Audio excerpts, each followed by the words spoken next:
মদ হালাল না হারাম? এটা হুজুররা বানিয়েছে। হারাম কে করেছেন? জোর আওয়াজে বলুন। যে মদ আল্লাহ হারাম করেছেন, বান্দা লাইসেন্স দেওয়ার কোনো অধিকার রাখে? জোর আওয়াজে বলতে হবে, রাখে। মদের লাইসেন্সের আইন বাংলার মাটিতে যারা করতে চাবে, প্রয়োজনে জিহাদের ঘোষণা দিয়ে দল মত নির্বিশেষে সকল মুসলমান ঐক্যের প্ল্যাটফর্ম মজবুত করে লাথি মেরে মদের আইনকে বঙ্গোপসাগরে ভাসিয়ে দিতে হবে।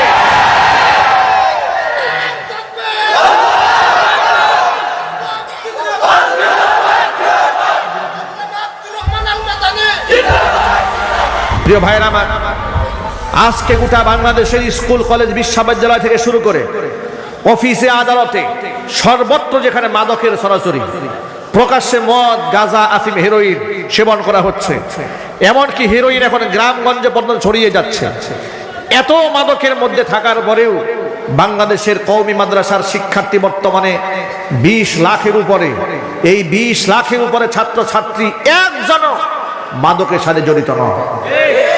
আল্লাহু আকবার বলেন।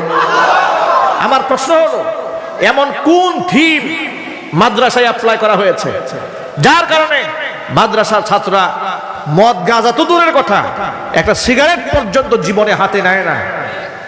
যদি এদেশের মানুষ চায় আসলে সত্যিকার অর্থে মদ জুয়া বাংলাদেশ থেকে নিষিদ্ধ করতে, তাহলে বাংলাদেশের শ্রেষ্ঠ আলেমদেরকে টক শোতে ডেকে এনে তাদের কাছ থেকে পরামর্শ নেওয়া দরকার। আলেমদের কাছ থেকে পরামর্শ না নিয়ে শাহরিয়ার কবি, সাফা কবি, খুশি কবি, সুলতানা কামাল এদেরকে ডেকে এনে যদি মদ জুয়ার ব্যাপারে পরামর্শ করা হয়, এরা তো বলবে মদ ছাড়া দেশ চলবে না। চিল্লায় বলো মুসলমান, ঠিক কিনা? ওরা দেশের শত্রু, ওরাই রাষ্ট্রের শত্রু, ওরাই যুব সমাজের শত্রু, ওরা দেশের মানুষের শত্রু, ওরা দেশের স্বাধীনতার শত্রু। এখন আপনারা বলেন, ইমানদারের কয়টা স্তর? একটু জোর আওয়াজে বলুন না। ইমানদারের স্তর কয়টি? ফার্স্ট ক্লাসের ইমানদারের কাজ কি? হাত দ্বারা প্রতিবাদ করবে, হতে দেবে না এটা। আর সেকেন্ড, মুখ দিয়ে প্রতিবাদ করবে। আর থার্ড ক্লাসের ইমানদার 3 নাম্বার ক্লাস, মন দিয়ে এটা ফিকির করবে। এখন আমরা কোন ক্লাসে? ইমানের এই থার্মোমিটার, ভালো করে শোনেন, এটাকে এই হাদিসটা আমি আমার ভাষায় ইমানের থার্মোমিটার বলি। জ্বর মাপার যন্ত্র আছে না, এটা কি বলা হয়? থার্মোমিটার। তাপমাত্রা মাপে যে তার শরীরে তাপমাত্রা কত ডিগ্রি সেলসিয়াস আছে, এটা যেমন থার্মোমিটার দিয়ে দেখা যায়। নবী করিম সাল্লাল্লাহু আলাইহি ওয়াসাল্লামের এই হাদিসটা হচ্ছে ইমান মাপার থার্মোমিটার। রাসূল বলেন, ফার্স্ট ক্লাসের ইমানদার হাত দিয়ে অন্যায় প্রতিবাদ করবে, সেকেন্ড ক্লাসের ইমানদার মুখ দিয়ে বলবে, থার্ড ক্লাসের ইমানদার মনে পরিকল্পনা করবে। আর মনেও যদি পরিকল্পনা না আসে, রাসূল বলেন ইমানের ভেতরেই নাই, সে ইমান থেকে খারিজ হয়ে গিয়েছে। এখন আপনারা বলেন তো, আমরা কত নম্বরের ইমানদার? দেখেছেন আমাদের সাহস নাই বলার। আমরা এখানে এই প্রশ্নে আমরা ধরাশায়ী হয়ে গিয়েছি, আমাদের সাহস নাই। আমাদের সাহস এবং হিম্মত নাই বলে সমাজের মধ্যে অসংখ্য শরীয়ত বিরোধী কাজ হয়, কিন্তু এগুলো আমরা বলতে সাহস পাই না। সাধারণ মানুষ বলবে তো দূরের কথা, যাদের বলার ইমানি দায়িত্ব মসজিদের খতিব সাহেব, তাদেরকেও বলতে দেওয়া হয় না। আমি বলবো না বলেন না, তাদেরকে বলতে দেওয়া হয় না। ইমাম সাহেব হক কথা বললে পরের দিন সভাপতি সাহেব কানে কানে বলে, হুজুর দুনিয়ার অবস্থা কিন্তু ভালো না। এখন আপনারা বলেন, ইসলাম কি দুনিয়া দেখে বুঝতে হবে না কোরআন হাদিস থেকে বুঝতে হবে? কোরআন হাদিস থেকে ইসলাম বুঝতে চান কারা কারা? দুহাত দেখতে চায়। লিল্লাহি তাকবীর। আল্লাহ কবুল করেন, জোরে কোন আমিন। হাত নামান। ছোট্ট একটা কথা মনে পড়েছে, বলবো? দুনিয়া দেখে হালাল হারামের বিধান করা যাবে না, কোরআন হাদিস দেখে বুঝতে হবে। কথা বলতে হবে, ঠিক কিনা? ইতোমধ্যে আপনারা শুনেছেন পায়তারা চলছে, বাংলাদেশে মদের লাইসেন্স দেওয়া হবে। মদের লাইসেন্স দেওয়া হবে, এ কথা শোনার পরে কোনো মুসলমানের সন্তান যদি খুশি হয়, আল্লাহর কসম বিনা যুক্তিতে বিনা তর্কে সে মুরতাদ। মদের পক্ষে কোনো মুসলমান থাকতে পারে? মদ হালাল না হারাম? এটা হুজুররা বানিয়েছে। হারাম কে করেছেন? জোর আওয়াজে বলুন। যে মদ আল্লাহ হারাম করেছেন, বান্দা লাইসেন্স দেওয়ার কোনো অধিকার রাখে? জোর আওয়াজে বলতে হবে, রাখে? মদের লাইসেন্সের আইন বাংলার মাটিতে যারা করতে চাবে, প্রয়োজনে জিহাদের ঘোষণা দিয়ে দল মত নির্বিশেষে সকল মুসলমান ঐক্যের প্ল্যাটফর্ম মজবুত করে লাথি মেরে মদের আইনকে বঙ্গোপসাগরে ভাসিয়ে দিতে হবে।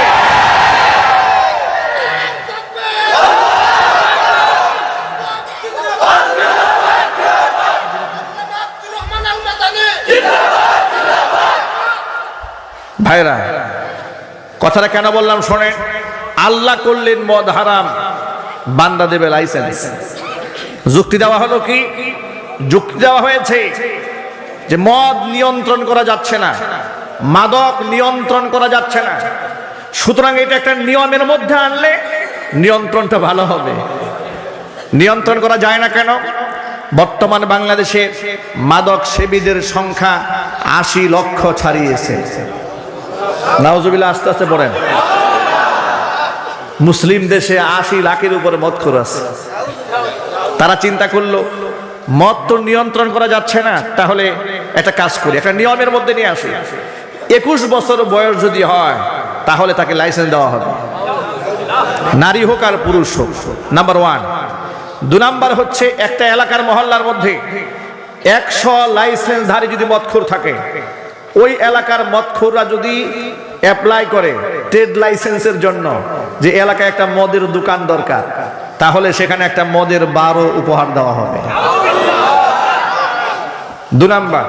৩ নাম্বার, যেহেতু মুসলিম দেশ, রাস্তাঘাটে মদ পান করা হবে, দোকানপাটে মদ বিক্রি হবে। ইসলাম এবং মুসলমানের সম্মানে জুমার নামাজের দিন মদের দোকান বন্ধ থাকিবে। কত ইজ্জত দেওয়া হয়েছে ইসলামকে, কত সম্মান দেওয়া হয়েছে। মদের দোকান জুমার দিন উপলক্ষে জুমার সম্মানে বন্ধ থাকিবে। বিষয়টা এইরকম হয়েছে, উনাকে পিটান কিন্তু জুতা দিয়ে পিটায়েন না, তাহলে ইজ্জতটা থাকবে। কথা বলেন, ঠিক কিনা বলেন? এই অযৌক্তিক কর্মগুলো তাদের কাছে যৌক্তিক হয়েছে। সামনে আরো কথা আছে। এই হচ্ছে যেখানে ১৫০০ বছর আগে রাসূল বললেন কুল্লু মুসকিরিন হারাম, সব ধরনের মাদক হারাম, সেখানে তারা মাদককে 2 ভাগে ভাগ করেছে। এক হচ্ছে নিষিদ্ধ মাদক, আরেক হচ্ছে নিয়ন্ত্রিত মাদক। নিষিদ্ধ মাদক কোনটি? ইয়াবা, গাঁজা, আফিম, হেরোইন, ফেন্সিডিল, সীসা, ড্রাগস, এগুলা হচ্ছে নিষিদ্ধ মাদকের তালিকায়।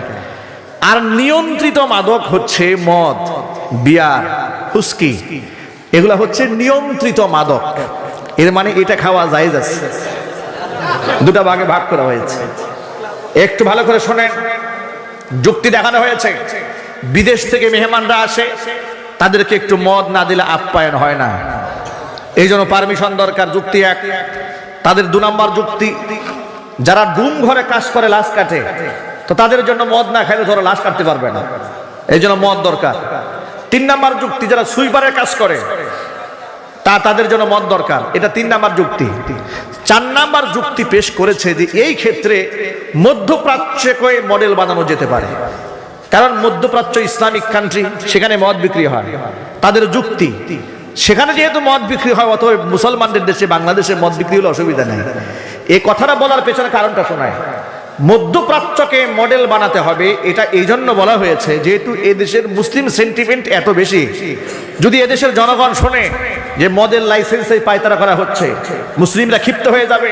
তাদেরকে ঠান্ডা রাখার জন্য তাদেরকে বোঝানো হয়েছে যুক্তির আলোকে, তোমরা ক্ষিপ্ত হয়েও না, গরম হয়েও না, তোমরা যেই মক্কা মদিনার অনুসরণ করো, সেই মক্কাতেই তো, সৌদি আরবেই তো মদ বিক্রি হচ্ছে, দুবাই তো মদ বিক্রি হচ্ছে। এটা হচ্ছে তাদের যুক্তি।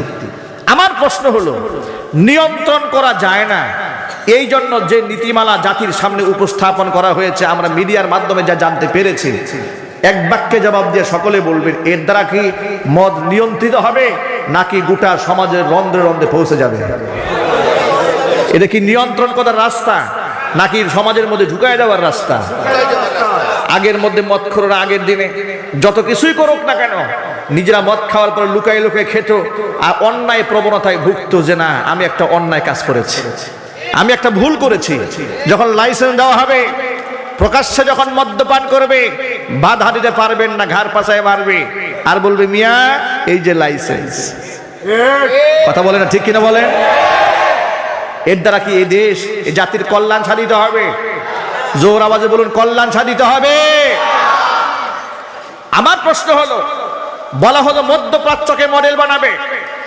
আমার প্রশ্ন হলো, মধ্যপ্রাচ্যে ভালো কিছু থাকলে সেটা আমদানি করতে মনে চায় না, শয়তানি থাকলে শয়তানি আমদানি করতে মনে চায় কেন? মধ্যপ্রাচ্য ভালো কিছু নাই? যদি বলেন না মধ্যপ্রাচ্যে ভালো কিছু নাই। মধ্যপ্রাচ্যে আজান হয়েছে, দোকানপাট বন্ধ, ঠিক কিনা বলেন? এটা আমদানি করো বাংলাদেশে। মধ্যপ্রাচ্যে রয়েছে চুরি করলে হাত কেটে দেওয়ার বিধান রয়েছে, মধ্যপ্রাচ্য থেকে আমদানি করো। মধ্যপ্রাচ্যে রয়েছে মহিলারা বুরকা ছাড়া রাস্তায় বের হতে পারবে না, সেটা আমদানি করো। মধ্যপ্রাচ্যে রয়েছে জিনা করলে প্রকাশ্যে জুমার দিন কল্লা উড়ায় দেওয়া হবে, ওটা আমদানি করো। মধ্যপ্রাচ্যের ভালোটা আনা হবে না, শয়তানিটা আনা হবে। এর মানে তোমাদের উদ্দেশ্য বড় খারাপ। মধ্যপ্রাচ্যকে দলিল বানাতে চাও, মুসলমানকে শান্ত রাখার জন্য আল্লাহর কসম, মদ চিরন্তন হারাম ছিল, আছে, কিয়ামত পর্যন্ত থাকবে। যে মুসলমান মদের পক্ষে কথা বলবে সেই মুসলমানকে ঘাড় ধাক্কা দিয়ে সমাজ থেকে মুসলমানরা বিতাড়িত করতে বাধ্য হবে।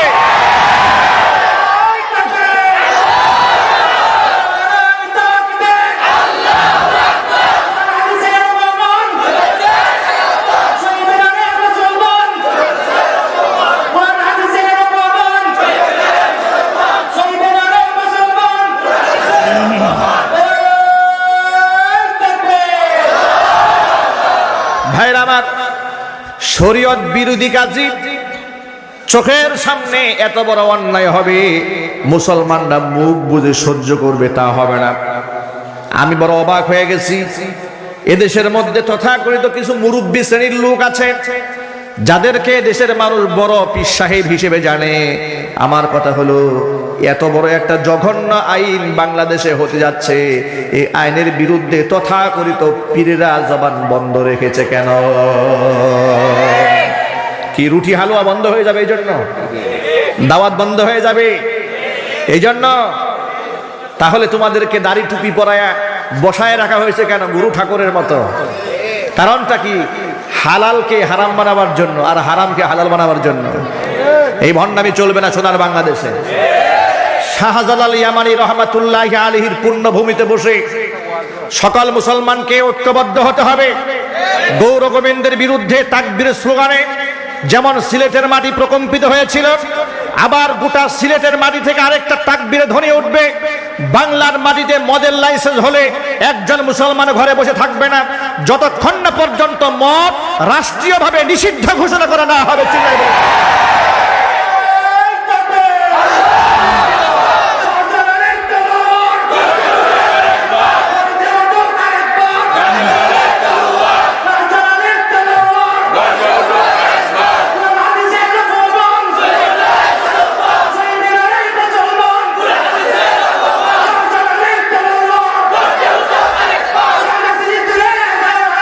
যুবক ভাইরা, ফার্স্ট ক্লাসের মানুষ হতে হবে। আমি আমার ভাষায় বহু মাহফিলে কথাটা বলেছি। আমাদের পার্শ্ববর্তী দেশ হিন্দু অধ্যুষিত হিন্দু অধ্যুষিত ভারতবর্ষে দাঁড়িয়ে চতুর্দিকে হায়নার সামনে দাঁড়িয়ে মুস্কান খান নামক একটা বোন গোটা মুসলিম উম্মার জন্য আজকে আইডল আইকনে পরিণত হয়েছে। ওই বোনটা যদি এতগুলো হায়নার সামনে দাঁড়িয়ে আল্লাহু আকবার স্লোগান দিতে পারে, তুমি মুসলমানদের দেশে দাঁড়িয়ে আল্লাহু আকবার স্লোগান দিতে সাহস পাও না কেন? ঠিক কিনা বলেন? অযুবক ভাইয়েরা আমার, এই জন্য ইমানদারের তিনটা স্কেল কয়টা?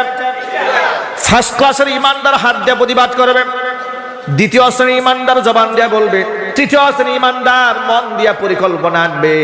এরপরে ইমানের কোনো স্কেল আর বাকি থাকে না। এখন আপনারা বলেন, হযরত উমরে ফারুক রাদিয়াল্লাহু তাআলা আনহু কোন শ্রেণীর ইমানদার ছিলেন? এমন ফার্স্ট ক্লাসের ইমানদার তিনি ছিলেন, তার উপাধি দেওয়া হয়েছে উমরে ফারুক। ফারুক শব্দের অর্থ হচ্ছে আল ফারিকু বাইনাল হাক্কি ওয়াল বাতিল, সত্য এবং মিথ্যার মাঝখানে যিনি পার্থক্য করে দেয় তার নাম হচ্ছে ফারুক। সেই উমরে ফারুক রাদিয়াল্লাহু তাআলা আনহু শরীয়ত বিরোধী কোনো কাজ হবে আর তিনি সহ্য করবেন তা তো হতেই পারে না। রাতের আধারে যখন হাঁটতেছিলেন শুনতে পেলেন ঘরের মধ্যে এক মহিলা বসে বসে বিরহের গান গায়, অথচ ইসলামে গান বাজনাকে নিষিদ্ধ করা হয়েছে। এ কথা শোনা মাত্র পিছন দিক থেকে যখন আওয়াজ পেয়েছেন, নিজে কন্ট্রোল করতে না পেরে মহিলার বেড়া ভেঙ্গে পিছনের দরজা দিয়ে ঘরের মধ্যে ঢুকে মহিলাকে সাজাচ্ছেন, এই মহিলা তোমার মুখের মধ্যে গান কেন? জানো না মহিলাদের কণ্ঠটা পর্দা? সুবহানাল্লাহ পড়েন। মহিলাদের কণ্ঠের আওয়াজটা কি? পর্দা। ধমক দিয়েছেন মহিলাকে, গান কেন তোমার মুখে? মহিলা মুহূর্তের মধ্যে স্তব্ধ হয়ে গেল। কিন্তু মহিলা উমরে ফারুক রাদিয়াল্লাহু তাআলা আনহুকে ডাক দেব, আমিরুল মুমিনিন, আমি না হয় গান গেয়ে একটা অন্যায় করে ফেলেছি, কিন্তু আপনি তো আমাকে অন্যায়ের প্রতিবাদ করতে এসে তিনটা শরীয়ত বিরোধী কাজ করেছেন। সুবহানাল্লাহ। মহিলা বলে আমি একটা অন্যায় করেছি, আপনি যে আমার প্রতিবাদ করতেছে শরীয়তের তিনটা বিধান আপনি লঙ্ঘন করছেন, আপনি কোরআন শরীফের আয়াত লঙ্ঘন করেছেন। ওমর রাদিয়াল্লাহু তাআলা আনহু থমকে দাঁড়িয়েছেন, কারণ সাহাবায়ে কেরাম রাদিয়াল্লাহু তাআলা আনহুম আজমাইন তারা এমন ছিলেন, তাদের চোখের সামনে কোরআন শরীফের আয়াত পড়া হলে গোটা পৃথিবী একদিকে, কোরআন শরীফের আয়াত একদিকে। মহিলা হযরত ওমর রাদিয়াল্লাহু তাআলা আনহুকে কোরআন শরীফের আয়াত শোনায় দিলেন, আপনি তো আমার পিছনের দরজা ভেঙ্গে রুমের মধ্যে প্রবেশ করেছেন, অথচ কারো রুমের মধ্যে ঢোকার সময় কোরআন কি বলে দিয়েছে সেটা আপনি ফলো করেন নাই। সূরা নূরের মধ্যে আল্লাহ পাক জানাই দিলেন, দেখেন সাহাবায়ে কামের জামানার মহিলা তো কোরআন শরীফের আয়াত মুখস্থ, কোরআন শরীফের আয়াত দিয়ে দলিল দিচ্ছে আপনার কাজ ঠিক হয় না। কোরআন কারীম থেকে আয়াত পেশ করলেন, ইয়া أيها الذين آمنوا لا تدخلوا بيوتا غير بيوتكم حتى تستأنسوا وتسلموا على أهلها ذلكم خير لكم لعلكم تذكرون। আল্লাহ পাক কারো রুমের মধ্যে ঢোকার আগে বিধিমালা দান করলেন, হে ঈমানদারগণ, লা তাদখুলু বুয়ুতান গায়রা বুয়ুতিকুম হাত্তা তাস্তানিসু ওয়া তুসাল্লিমু আলা আহলিহা। ও ঈমানদারগণ, তোমরা নিজেদের ঘর ছাড়া অন্য কারো ঘরের মধ্যে প্রবেশ করতে গেলে আগে তাদের কাছে অনুমতি প্রার্থনা করবে, এরপরে তাদেরকে সালাম প্রদান করবে। অনুমতি যদি দেওয়া হয়, সালামের জবাব যদি আসে, তাহলে দরজার সামনে দিয়ে ঢুকবে, পেছন দিক দিয়ে নয়। হে ওমর, আপনি তো তিনটা বিধান লঙ্ঘন করে শরীয়তের। এক নাম্বার, আপনি আমার রুমের মধ্যে ঢোকার সময় পারমিশন নেন নাই। দু নাম্বার, আপনি আমাকে সালাম দেন নাই। তিন নাম্বার, আপনি রুমের পেছন দিয়ে ঢুকেছেন। রাসূল পাক সাল্লাল্লাহু আলাইহি সাল্লাম কারো ঘরে ঢোকার সময় সামনে দিয়ে ঢুকতে বলেছেন। আল্লাহু আকবার বলেন। এই কথা শোনার পরে ওমর রাদিয়াল্লাহু তাআলা আনহুর গায়ে মনে হয় জ্বলন্ত আগুন ছিল মাথার মধ্যে। মহিলা যেন এক বালতি পানি ঢেলে দিয়েছে। হযরত ওমর বরফের মতো ঠান্ডা হয়ে গেল। ওমর রাদিয়াল্লাহু তাআলা আনহু বলছেন, আল্লাহর বান্দি, তুমি তোমার গুনার জন্য আল্লাহর কাছে তওবা করো, আমি আমার গুনার জন্য আল্লাহর কাছে তওবা করি। সুবহানাল্লাহ, সুবহানাল্লাহ বলেন। খলিফাতুল মুসলিমিন অদ্য জাহানের শাসক লজ্জিত হলেন, অনুতপ্ত হলেন যে আমার কাজটা ঠিক হয় না, আমার দ্বারা শরীয়ত বিরোধী কাজ হয়ে গেছে। সাথে সাথে তওবা করলেন, মহিলার কাছেও মাপ চাইলেন। এরপরে মহিলার কাছে জানতে চাইলেন, মহিলারে তুমি যেন বেদনা বিধুর কণ্ঠে কি দুঃখের কথা বলতেছিলে আমাকে শোনাও একটু, তোমার মনের কষ্ট কি আমাকে শোনাও, আমি চেষ্টা করব তোমার কষ্টকে লাঘব করার জন্য। কারণ খলিফা সারা দিন সারা রাত ঘুরে বেড়াতেন, রাতের বেলায় ঘুমাতেন না। যদি দেখতেন কারো ঘরে খাবার নাই, বাইতুল মাল থেকে নিজের মাথার মধ্যে খাবার বহন করে ব্যক্তির ঘরে পৌঁছায়া দিতে। এবার মহিলা বলল, আমিরুল মুমিনিন, দীর্ঘদিন ধরে আমার স্বামী আমার বাড়িতে নাই, আমার মনের মধ্যে অনেক কষ্ট। আমি বিরহের গান গাচ্ছিলাম, কবিতার মধ্যে বলছিলাম, আহারে আমার গায়ে যে রূপে যৌবন রয়েছে, আমার স্বামী আজকে আমার কাছে নাই, বহুদিন হয়ে গেল তার সান্নিধ্য আমি পাই না। অথচ আল্লাহ সুবহানাহু ওয়া তাআলা পর পুরুষকে নিজের ঘরে পারমিশন দেওয়া হারাম করেছেন। আল্লাহ যদি হারাম না করতেন তাহলে অবশ্যই আমি আমার এই বাহুর মধ্যে অন্য পুরুষকে জায়গা দিয়ে দিতাম। ওমরে ফারুক রাদিয়াল্লাহু তাআলা আনহু শোনা মাত্র মনের মধ্যে চেতনা জাগ্রত হলো। এবার পরের দিন হযরত ওমর সাহাবায়ে কেরাম রাদিয়াল্লাহু তাআলা আনহুম আজমাইনদের মধ্যে সিনিয়র যারা তাদেরকে নিয়ে বসলেন। উম্মাহাতুল মুমিনিন নবীগণের স্ত্রী যারা বেঁচে ছিলেন তাদেরকে নিয়ে বসলেন। এমনকি উম্মুল মুমিনিন হাফসা রাদিয়াল্লাহু তাআলা আনহা উমরের মেয়ে, তার কাছ থেকে পরামর্শ নিলেন। সবার কাছ থেকে জানতে চাইলেন মহিলারা, ও আল্লাহর নবীর স্ত্রীগণ, আমাদের মা, আপনারা আমাদেরকে চূড়ান্তভাবে জানায় দেন একজন নারী স্বামী থেকে দূরে কতদিন স্বাভাবিক অবস্থায় থাকতে পারে।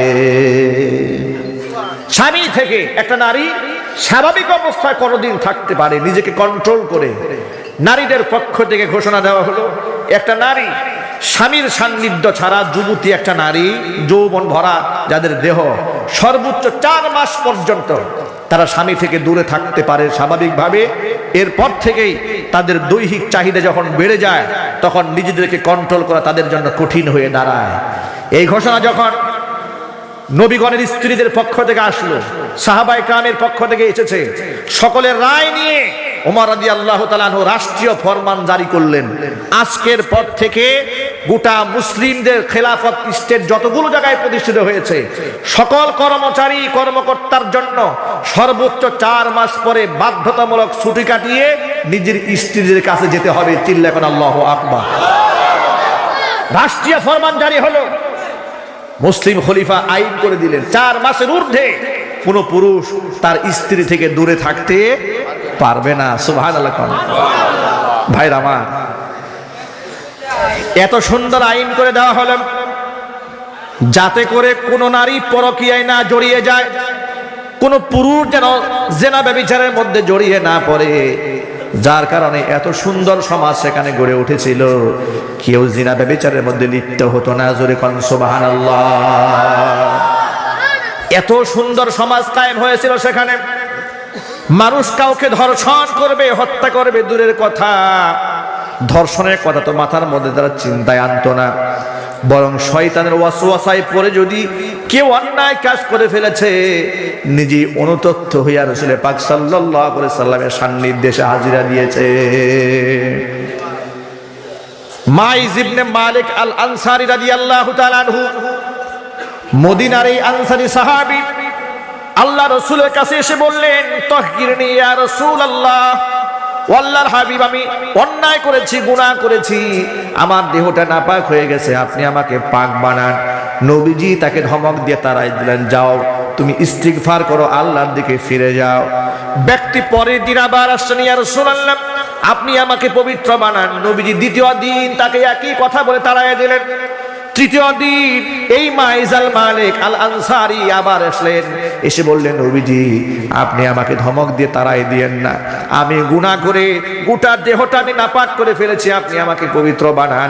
নবীজি 4 দিনের মাথায় জিজ্ঞেস করলেন, ফিমা উতাহিরুকা, ও মায়ের তুমি এমন কি গুনাহ করেছো, তোমাকে বারংবার তওবা করতে বললাম, তুমি বলো নবীজি আপনি আমারে পাক বানান, এমন কোন গুনাহ তুমি করেছো? মাইজ ইবনে মালিক বলেন, নবীজি শয়তানের ওয়াসওয়াসায় পড়ে জিনা করে আমি আমার দেহটা নাপাক বানিয়ে ফেলেছি। মিনাজ জিনা ইয়া রাসূলুল্লাহ, নবীজি আমার এই দেহটা নাপাক হয়ে গেছে, আপনি আমার দেহটা পাক বানিয়ে দেন। অথচ এই মাইজ ইবনে মালিক আল আনসারী তিনি জানেন, বিবাহিত যুবক যদি জিনা করে তাহলে তার সাজা শরীয়তে মৃত্যুদণ্ডের আইন, এটা তিনি জেনে বারবার রাসূলের কাছে ধর্ণা দিচ্ছিলেন। মানে বোঝাতে চাইলেন, নবীজি আপনি আমার পরে হদ কায়েম করেন, আপনি মৃত্যুদণ্ড কার্যকর করে দেন, আমি এই দুনিয়াতে মৃত্যুদণ্ডের সাজা নিতে পারবো, কিন্তু কিয়ামতে জাহান্নামের আগুনে আমি জ্বলতে পারবো না। রাহমাতুল লিল আলামিন। এবার মাইজ ইবনে মালিকের দ্বন্দ্ববিধি কার্যকরার আগে বিষয়টি সুনিশ্চিত হওয়ার জন্য মাইজের এলাকায় লোক পাঠিয়ে দিলেন, ও সাহাবীরা যাও গিয়া খোঁজ খবর নিয়ে দেখো এই মাইজ ইবনে মালিক সে সুস্থ মস্তিষ্কের আছে নাকি অসুস্থ হয়েছে। এর মানে অনেক সময় পাগলামি থাকলে মানুষ তো উলট পালট কত কথা বলে। এলাকার মানুষ স্টেটমেন্ট দিয়ে দিলেন মাইজ পরিপূর্ণ সুস্থ মানুষ, তার মধ্যে অসুস্থতার কিচ্ছু নাই। এবার নবীজি বললেন তুমি দেখো তো ও সাহাবীরা এই মাইজের জবান থেকে মুখ থেকে কোনো প্রকারের মাদকের গন্ধ আসে নাকি, কারণ মানুষ যখন মদ পান করে তখনও তার মাথা ঠিক থাকে না, ঠিক কিনা? সাহাবায়ে কেরাম জানালেন ইয়া রাসূলুল্লাহ মাইজের মুখের মধ্যে নাক লাগায় দেখলাম তার মুখের মধ্যে মদের কোনো গন্ধ নাই, লাইসা বিহি জুনুনুন তার মধ্যে কোনো পাগলামিও নাই, ওয়ালাইসা বিহি সাকরুন তার মধ্যে কোনো প্রকারের মাদকতা নাই, নেশা নাই। আল্লাহ নবী সাল্লাল্লাহু আলাইহি ওয়াসাল্লাম এবার তার উপর মৃত্যুদণ্ডের হদ কায়েম করলেন। তাকে কোমর পর্যন্ত মাটির মধ্যে গেড়ে দেওয়া হলো। চতুর্পাশ থেকে সাহাবায়ে কেরাম পাথর মারতেছিলেন। পাথরের আঘাতে ক্ষত বিক্ষত হয়ে এই মাইজের গা থেকে এক ফোঁটা রক্ত ছিটকেছে। খালিদ রাদিয়াল্লাহু তাআলা আনহুর গায়ের মধ্যে যখন লেগে গেল, খালিদ রাদিয়াল্লাহু তাআলা আনহু মায়েশকে অভিসম্পাদ দেয়া বলল, রে মায়েশ তোর মতো একটা নাপাক মানুষের রক্ত আমার গায়ে লেগেছে, জিনাকার ব্যক্তির রক্ত আমার গায়ে লেগেছে, তুই তো নাপাক মানুষ। আল্লাহ নবী সাহাবীকে সান্ত্বনা দিয়ে বললেন, সাহাবী তুমি তাকে গালমন্দ করো না, ভর্ৎসনা করো না, তার তওবা আল্লাহ সুবহানাহু ওয়া তাআলার কাছে এমন ভাবে কবুল হয়েছে 70 জন গুনাহগারের বিপরীতে যদি গুনাহগারের কাফারা স্বরূপ যদি তার তওবা বন্টন করে দেওয়া যায়, একজনের তওবার বিনিময়ে আল্লাহ সুবহানাহু ওয়া তাআলা 70 জনের জিন্দেগির গুনার খাতা মাফ করে দিবেন। আমি আমার সকল ভাইদেরকে ঘটনার মাধ্যমে যেটা জানাতে চেয়েছি, বোঝাতে চাই, সেটা হলো অনুশোচনা এবং অনুতপ্ততা কোন পর্যায়ে পৌঁছে গিয়েছিল। মানুষ তার নিজের কাছে এমন ভাবে অপরাধী এবং দায়বদ্ধতা পড়ে গিয়েছিল এবং সেখানে কোনো মানুষ দিয়ে কাউকে পাহারা দেওয়ার দরকার হয়নি, নিজেই নিজের পাহারাদার বনে গিয়েছিল। আজকে যদি ওই সময়, আজকে বাংলাদেশের বর্তমান সমাজে যদি 1500 বছর আগের কোরআন মাজিদ যেভাবে সমাজের মধ্যে অ্যাপ্লাই করা হয়েছিল এভাবে যদি সমাজের মধ্যে বাস্তবায়ন করা যেত, তাহলে বাংলার জমিনটা সোনার বাংলা শুধু মুখে নয় কার্যত বাস্তবায়ন হয়ে যেত। কথা বলে না, ঠিক কিনা? আমার প্রশ্ন হলো, মাদক যারা নিয়ন্ত্রণ করতে পারেন না এই জন্য মাদকের লাইসেন্স দিতে চান, ঠিক কিনা? মাদক নিয়ন্ত্রণ করা যাচ্ছে না বিদায় লাইসেন্স দেওয়ার পরে নিয়ন্ত্রণ করতে চান, এর চাইতে অযৌক্তিক যুক্তি আর কুযুক্তিক যুক্তি জাতির জন্য আর কিছু হতে পারে না। যদি মন থেকে যদি এটাই চান যে মাদক দেশ থেকে বিদায় হোক, আজকে আমি লক্ষ্য করেছি, দেখুন গোটা বাংলাদেশের প্রান্তিক এলাকায় যখন আমরা মাহফিল করতে যাই তখন সেখানে গিয়ে দেখি আমাদের প্রশাসনের র্যাবের ভাইরা, ডিবির ভাইরা রাস্তাঘাটে কত কষ্ট করেন শীতের রাতে, রাত 2টা 3টা 4টা সারা রাত জেগে জেগে রাস্তায় পাহারা দেয়। বিশেষ করে সীমান্তবর্তী এলাকার মধ্যে যে তারা কত কষ্ট করেন তার রাজ সাক্ষী আমরা। প্রত্যেকটা সীমান্তবর্তী এলাকা থেকে যখন ঢাকা সিটির উদ্দেশ্যে গাড়ি রওনা হয় 8 থেকে 10 জায়গায় কমপক্ষে গাড়িটা সার্চ করা হয় যাতে করে মাদক শহরের মধ্যে ঢুকতে না পারে। কত কষ্ট তারা করেন, এত কষ্টের পরেও কিন্তু মাদক তারা নিয়ন্ত্রণ করতে পারছে না। তার কারণটা শোনায় আপনাদেরকে, মানুষের দিলের মধ্যে যদি পরিবর্তন না আসে, শুধুমাত্র বাহিনী দিয়া পাহারা দিয়া মানুষদেরকে ভালো বানানো সম্ভব হবে না।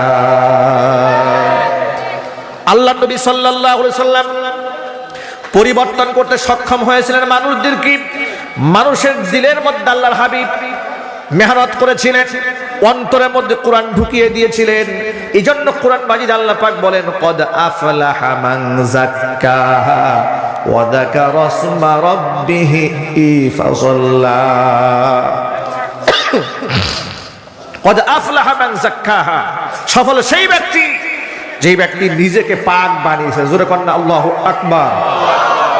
ভাইরা আমার একটু ভালো করে শোনেন, অতএব এত কষ্টের পরে প্রশাসনের ভাইদের এত মেহনতের পরও যদি মদখুরদের সংখ্যা দেশে 80 লাখ ছাড়িয়ে যায়, তাহলে বোঝা গেল যে সিস্টেমটা এই সমাজে অ্যাপ্লাই করলে মাদক থেকে জাতি বাঁচতে পারবে, ওই সিস্টেমটা এই সমাজে অ্যাপ্লাই করা হয় না। কথা বলেন ঠিক কিনা?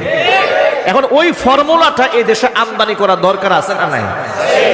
এখন আপনারা বলেন যে ফর্মুলা এই দেশে অ্যাপ্লাই করলে মদ থেকে, জুয়া থেকে, নেশা থেকে জাতি বাঁচতে পারবে, সেই ফর্মুলাটা আমদানি করতে হলে বুদ্ধিজীবীদের কাছে যেতে হবে নাকি কোরআনের কাছে আসতে হবে? জোরে বলুন। এখন আপনি ওই বুদ্ধিজীবীর কাছ থেকে পরামর্শ চাইলেন যে বুদ্ধিজীবী নিজেই সারা রাত মদ নিয়ে পড়ে থাকে। এখন তার বুদ্ধিটা কি হবে বলেন তো আপনারা? সে তো বলবে যে মদ এমন একটা পানীয়, এটা পানির মতো খাওয়া উচিত। কথা বলেন না। তার মুখ থেকে এর থেকে দামি কোনো কথা আর আশা করা যায়? কথা বলেন না। এর থেকে দামি কোনো কথা আশা করা যায়? মাদক একটা সমাজ ধ্বংসের জন্য সবচেয়ে বড় কারণ। মাদক তো আল্লাহ এমনিতেই হারাম করেন নাই। তাম দুনিয়ার মধ্যে আল্লাহ সুবহানাহু ওয়া তাআলা যত বিষয় হারাম করেছেন, মানবতার কল্যাণে সেই জিনিসগুলোকে হারাম করে দিয়েছেন। মদ পান করলে মানুষের ক্যান্সার হয়, মদ পান করলে মানুষের ব্রেন ড্যামেজ হয়, মদ পান করলে মানুষেরা অল্প বয়সে পাগল হয়।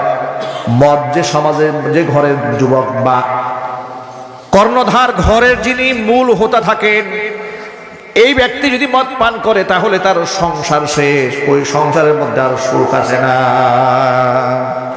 ঠিক কিনা বলেন? মদখুরের স্ত্রী কি তার স্বামীর কাছ থেকে সম্মান পান, মহাব্বত পান? আর স্ত্রীর কাছে কি মদখুর স্বামী কোনদিন ইজ্জত পাবেন? ইজ্জত পাবেন কি করে? মদ খায় এসে বউরে মা বলে ডাক দিয়েছে। আপনারাই বলেন, মদখুর মদ পান করে বউকে মা বলেছে, এই বউ ওরে জুতা পিটা করবে না, কি পিটা করবে? চিল্লাবেন ঠিক কিনা? মাদক একটা সমাজকে শেষ করে, একটা জাতিকে ধ্বংস করে দেয়। যুবকেরা, আমি যেটা বোঝাতে চাই সেটা হলো, ১,৫০০ বছর আগে সমাজের লোকেরা মদ পান করত, বর্তমান সমাজের লোকেরা যেভাবে মদ পান করে এর থেকে বেশি পান করত নাকি এর থেকে কম পান করত? না, এর থেকে বেশি পান করত। মদ নিষিদ্ধ হওয়ার আগে, মদ নিষিদ্ধ হওয়ার আগে গোটা আরব জাহানের মধ্যে মদ পানের রীতি ছিল এরকম। বর্তমান বাংলাদেশের মানুষ চা খায় যেরকম, মেহমানরা গেলে খাবার শেষে একটু চা দেওয়া হয়, দোকানপাটে বসে বসে মানুষ চা পান করে।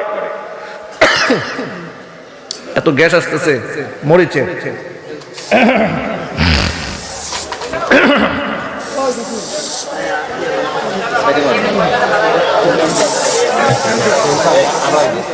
বাইরে বসে যান, বসে যান, বসেন বসেন, বসে যান।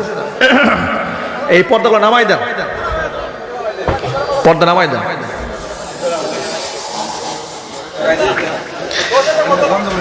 মানবতার কল্যাণে ইসলামের সকল বিধান দেওয়া হয়েছে।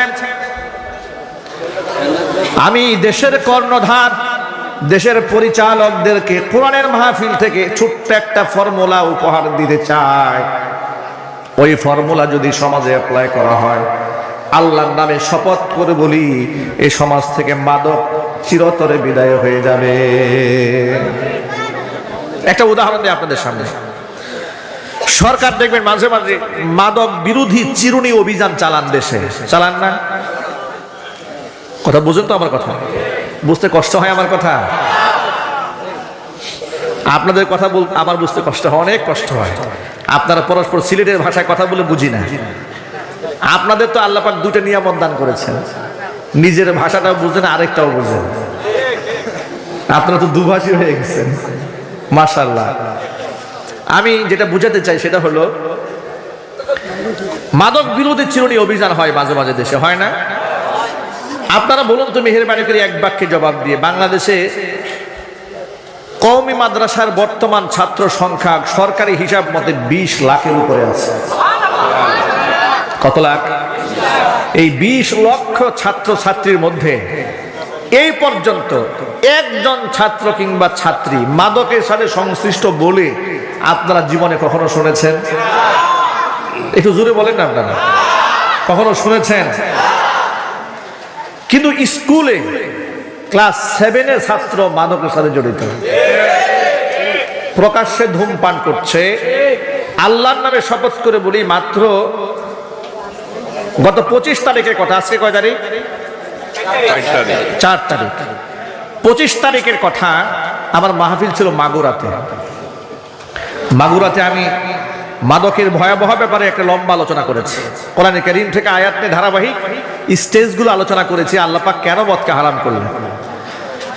বয়ান শেষে একজন গার্জিয়ান, আমি যে রুমে বিশ্রাম নিয়েছি সেখানে আসলেন, এসে খুব আবেগ ঘন ভাবে আমার কাছে অভিজ্ঞতা শেয়ার করলেন যে হুজুর, আপনি মাদকের ব্যাপারে আজকে যা যা বললেন, আল্লাহর কসম করে বলি সব আমার ব্যক্তি জীবনে আমি পরিলক্ষিত করেছি যে মাদক একটা সমাজকে কেমনে ধ্বংস করে। তখন তিনি আমার কাছে বললেন যে হুজুর, আমার নিজের ছেলে, ওই লোকটা বলছে যে আমার ছেলে ক্লাস 9-এ পড়ে যখন, তখন আমি শুনতে পেলাম আমার ছেলে মাদকের সাথে জড়িত। ছেলে দেধারসে সিগারেট পান করে, ধূমপান করে, এমনকি মাঝে মাঝে মদও পান করে। এই আওয়াজ যখন আমার কানে এসেছে, আমি বাবা হয়ে আমার ক্লাস 9-এ পড়া ছেলের পা ধরেছি। বাবা, এটা যারা বাবা হয়েছেন একমাত্র তারাই বুঝবেন, একটা বাবা তার ছেলের পায়ে কখন ধরে। বাবা বলছে আমি বাবা হয়ে আমার ছেলের পায়ে ধরে বলেছি, বাবা আমি তোর বাবা হয়ে তোর পা ধরলাম, তুই এই মাদককে ছেড়ে দে, এই পথে তুই হাঁটিস না, এই পথে তুই যে থাকিস তোর জীবন তো শেষ হবে, আমাদের পরিবার একে একে সব ধ্বংসের দ্বার প্রান্তে পৌঁছে যাবে, আমরা ইজ্জত নিয়ে সমাজে বসবাস করতে পারবো না। তখন ওই ছেলেটাকে নসিহত করাবার জন্য আমার কাছে নিয়ে আসলেন। তাকে আমি আমার ভাবে, আমার আঙ্গিকে যেভাবে বোঝানো দরকার তাকে আমি বুঝিয়ে দিলাম। আমি সকল ভাইদেরকে বলতে চাই, প্রিয় ভাইরা আমার, আজকে গোটা বাংলাদেশের স্কুল কলেজ বিশ্ববিদ্যালয় থেকে শুরু করে অফিসে আদালতে সর্বত্র যেখানে মাদকের সরাসরি প্রকাশ্যে মদ, গাঁজা, আফিম, হেরোইন সেবন করা হচ্ছে, এমনকি হেরোইন এখন গ্রামগঞ্জে পর্যন্ত ছড়িয়ে যাচ্ছে। এত মাদকের মধ্যে থাকার পরেও বাংলাদেশের কওমি মাদ্রাসার শিক্ষার্থী বর্তমানে 20 লাখের উপরে, এই 20 লাখের উপরে ছাত্র ছাত্রী একজনও মাদকের সাথে জড়িত নয়। আল্লাহু আকবার বলেন। আমার প্রশ্ন হলো, এমন কোন থিম মাদ্রাসায় অ্যাপ্লাই করা হয়েছে যার কারণে মাদ্রাসার ছাত্ররা মদ, গাঁজা তো দূরের কথা, একটা সিগারেট পর্যন্ত জীবনে হাতে নেয় না। যদি এদেশের মানুষ চায় আসলে সত্যিকার অর্থে মদ জুয়া বাংলাদেশ থেকে নিষিদ্ধ করতে, তাহলে বাংলাদেশের শ্রেষ্ঠ আলেমদেরকে টক শোতে ডেকে এনে তাদের কাছ থেকে পরামর্শ নেওয়া দরকার। আলেমদের কাছ থেকে পরামর্শ না নিয়ে শাহরিয়ার কবি, সাফা কবি, খুশি কবি, সুলতানা কামাল এদেরকে ডেকে এনে যদি মদ জুয়ার ব্যাপারে পরামর্শ করা হয়, এরা তো বলবে মদ ছাড়া দেশ চলবে না। চিল্লায় বলো মুসলমান, ঠিক কিনা? ওরা দেশের শত্রু, ওরাই রাষ্ট্রের শত্রু, ওরাই যুব সমাজের শত্রু, ওরা দেশের মানুষের শত্রু, ওরা দেশের স্বাধীনতার শত্রু। এই জন্য স্বাধীনতার শত্রুদের কাছ থেকে দেশকে স্বাধীন করে প্রকৃত দেশপ্রেমিকদের হাতে তুলে দিতে হবে। রাজি আছেন কারা? দেখতে চাই যুবক ভাইয়েরা আমার, কোরআনে কারীম হচ্ছে এমন একটা ফর্মুলা যার সান্নিধ্যে আসলে মানুষরা প্রকৃত অর্থে মানুষ হয়ে যায়। যেভাবে মাদক থেকে মাদ্রাসার ছেলেরা বেঁচেছে, শুধু মাদক থেকে বাঁচে নাই, সব ধরনের অন্যায় থেকে, অপকর্ম থেকে কোরআনে কারীমের ফজিলত আল্লাহ পাক তাদের বাঁচিয়ে দিয়েছে। জোরে জোরে বলেন সুবহানাল্লাহ।